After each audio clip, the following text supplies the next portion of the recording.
Bank vault में 20 ton वजनी दरवाज़ा, जबकि इसकी दीवारों में भी लोहा लगा हुआ था। बनाने वालों को इस पर इतना यकीन था कि इन्होंने बैंक वॉल्ट में सिक्योरिटी अलार्म तक नहीं लगाया था, क्योंकि इसको अनब्रेकेबल वॉल्ट का कहा जाता था।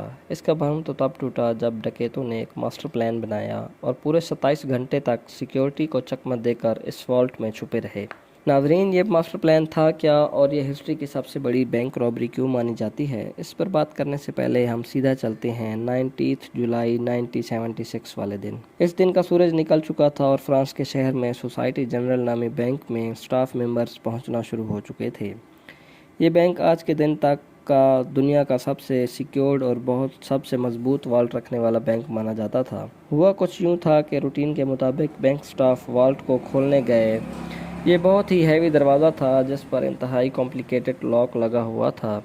इन्होंने लॉक कॉम्बिनेशन लगाया लेकिन दरवाज़ा नहीं खुला। अब यहाँ पर यह जानना ज़रूरी है कि ये दरवाज़ा पहले भी कई बार मसला कर चुका था, क्योंकि इसका वज़न 20 टन था। इसी वजह से अक्सर औकात ये फंस जाया करता था। बैंक स्टाफ को लगा हमेशा की तरह आज भी ये फंस गया है, तो इन्होंने वॉल्ट बनाने वाली कंपनी से रब्ता किया। आधे ही घंटे के बाद कंपनी के एक्सपर्ट्स बैंक में आ गए और दरवाजे को खोलने की कोशिश करने लगे, लेकिन हैरत की बात यह थी कि इस बार कंपनी के एक्सपर्ट से भी दरवाज़ा नहीं खुला। इन्होंने कई मरतबा अटैम्प्ट्स किए लेकिन ये दरवाज़ा किसी सूरत खुलने को तैयार नहीं था। बात अब सीरियस होती जा रही थी। बाहर कस्टमर्स की लाइन लगी थी और अब ये बैंक की इज्जत का सवाल था। आखिरकार 3 घंटों के बाद इन्होंने फैसला किया कि वह बैंक वॉल्ट की दीवार पर ड्रिल करके सुराख करके देखा जाए कि आखिर दरवाजे में ऐसी क्या चीज़ फंसी हुई है। वॉल्ट के दरवाजे पर किसी किस्म की फोर्स एंट्री के निशानात नहीं थे और इसकी चारों दीवारों पर भी किसी किस्म के निशानात नहीं पाए गए।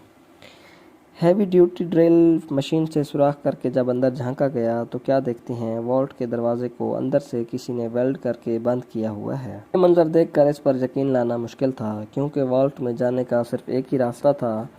ना ही इसके अंदर कोई रोशनदान था और ना ही कोई खिड़की, यानी वॉल्ट के अंदर जाना बिल्कुल नामुमकिन था। अब ये देखकर सबको इतना एहसास तो हो चुका था कि यहाँ कुछ ना कुछ अब नॉर्मल ज़रूर है। इन्होंने मशीनरी मंगवाई और वॉल्ट की दीवार को तोड़कर अंदर जाने का फैसला किया। ये काम काफ़ी टाइम कंज्यूमिंग था, क्योंकि ये दीवारें नॉर्मल दीवारों से काफ़ी मोटी थी और इनके बीच में लोहा भी लगा हुआ था।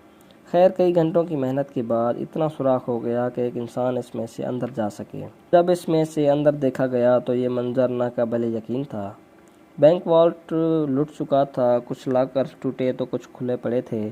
सबसे इंटरेस्टिंग बात, वॉल्ट की दीवार पे ये फेमस अल्फाज लिखे हुए थे कि इंग्लिश ट्रांजैक्शन ये है, without arms, without heads, without violence. अभी स्टाफ होश में आता कि इन्होंने वॉल्ट की ज़मीन में एक टनल बना देखा। अब आगे का काम पुलिस का था, जो कि इस वक्त तक आ चुकी थी।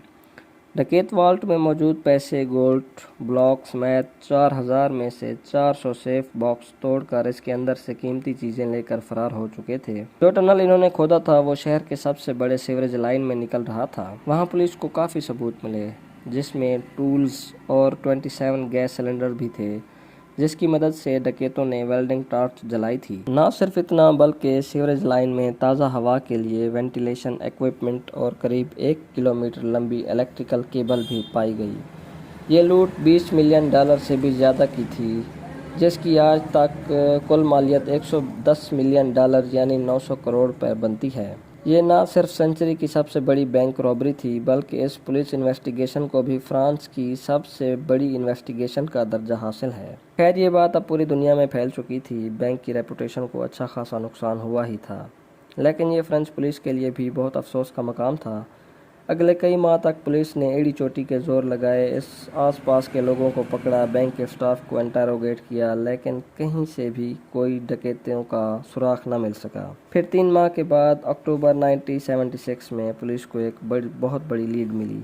डकैतों के ग्रुप का एक मेंबर अपनी ही गर्लफ्रेंड की टिप पर पकड़ा जा चुका था। पहले तो वो मान नहीं रहा था, लेकिन जब पुलिस ने इसकी खातिरदारी की तो ये फट पड़ा और पूरी गैंग का नाम ले डाला। पुलिस के लिए हैरानगी की बात यह थी कि ये गैंग छोटी छोटी चोरियों के लिए फेमस हुआ करता था। इतनी बड़ी बैंक हाइस्ट इन्होंने की, ये बात कुछ हजम नहीं हो रही थी। इस प्लान का मास्टरमाइंड असल में कोई और ही था। इंटरोगेशन के दौरान गैंग मेंबर्स ने पुलिस को एक शख्स का नाम दिया, जो कि इनके मुताबिक चोरी का मास्टरमाइंड था। ये अल्बर्ट स्पियाचेरी था, जो एक फोटोग्राफर था। जब पुलिस ने इसको अरेस्ट किया तो ये केबिन से भी क्रिमिनल नहीं लग रहा था। सिंपल ड्रेसिंग, सिंपल लाइफस्टाइल और शहर के आउटसाइड में एक नॉर्मल से घर में रहता था। इसके आस पड़ोस से पता किया गया तो सब ने यही कहा कि अल्बर्ट सीधा साधा फोटोग्राफर है, ये हमेशा अपने काम से काम रखता है। लेकिन अल्बर्ट स्पाचेरी के बारे में जो कुछ सोच रही थी वो इससे बिल्कुल अलग था। इसने फौरन पुलिस के सामने कन्फ्रेंस किया कि बैंक चोरी का मास्टरमाइंड वही है। पुलिस के लिए ये केस अब तकरीबन क्लोज हो चुका था, लेकिन ये तो एक शुरुआत थी। अल्बर्ट के मुताबिक इसने पहले इसी बैंक में लॉकर लिया था और बनाने से वो वॉल्ट में जाकर सारी चीज़ों की फ़ोटोज़ लेता था। इसने पहले अपने ही लॉकर में एक अलार्म क्लॉक रखा जिसका अलार्म रात के वक्त का सेट किया। जब अलार्म बजने से भी कोई अलर्ट नहीं हुआ, ना ही कोई सिक्योरिटी अलार्म बजा, तो इसको कंफर्म हो गया कि वॉल्ट में कोई सिक्योरिटी सिस्टम नहीं है।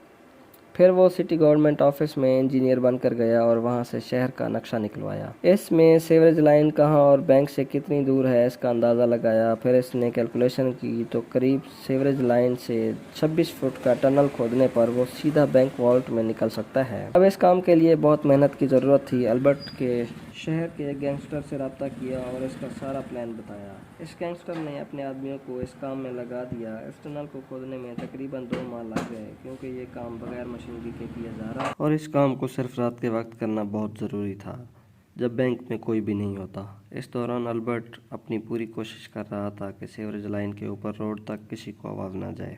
फिर 18 जुलाई हफ्ता और इतवार वाली रात को वो वॉल्ट में फाइनली दाखिल हो गए। अगले 27 घंटों तक इन्होंने बड़े सुकून से लूट मार की, जिसके बाद इन्होंने वहां लंच भी किया और डिनर भी। पुलिस ने अल्बर्ट को कोर्ट में पेश किया, जहां इसने जज के सामने भी अपना जुर्म कबूल कर लिया। इसने इंटरोगेशन के दौरान अपने प्लान का एविडेंस और लूटी गई रकम की तफसील एक पेपर पर कोड वर्ड में लिखी थी। इसका कहना था कि ये एविडेंस वो सिर्फ जज को ही देगा और सिर्फ जज ही इस कोड वर्ड को पढ़ सकेगा। इस काम के लिए जज ने अल्बर्ट को अपने कमरे में बुलवा लिया। अल्बर्ट ने वो पेपर जज के हाथों में दिया जिस पर सिटी का मैप बना हुआ था। अभी जज इस मैप को समझने में लगे ही थे कि अल्बर्ट फौरन कमरे की खिड़की से छलांग लगा ली। ये कमरा फर्स्ट फ्लोर पर था और इसने नीचे एक कार खड़ी थी। अल्बर्ट कार की छत पर गिरा और फौरन खड़ा होकर एक बाइक जो पहले से इसका वेट कर रही थी इस पर बैठकर फरार हो गया। पुलिस की लाख कोशिश के बावजूद भी वो पकड़ा नहीं जा सका। कई सालों के बाद इसका इंटरव्यू इटली के एक टीवी शो में हुआ, जिसमें इसका कहना था इसे 12 साल की उम्र से ही खजानों का शौक हुआ करता था और ये शौक मैंने इस चोरी से पूरा किया। ऐसा महसूस हो रहा था कि इस इंटरव्यू के जरिए वो फ्रेंच पुलिस को तंग कर रहा है। इसके बाद अल्बर्ट कहाँ गया, ये मिस्ट्री आज तक सॉल्व नहीं हो सकी। 1989 में अल्बर्ट स्पाचेरी की मौत हो गई। इसकी मां का कहना था कि अल्बर्ट की डेड बॉडी को इसके घर के बाहर कोई रख कर गया है। उम्मीद है हमारी ये वीडियो आप भरपूर लाइक और शेयर करेंगे। इसी के साथ ही हमें दें इजाज़त। अल्लाह हाफिज़।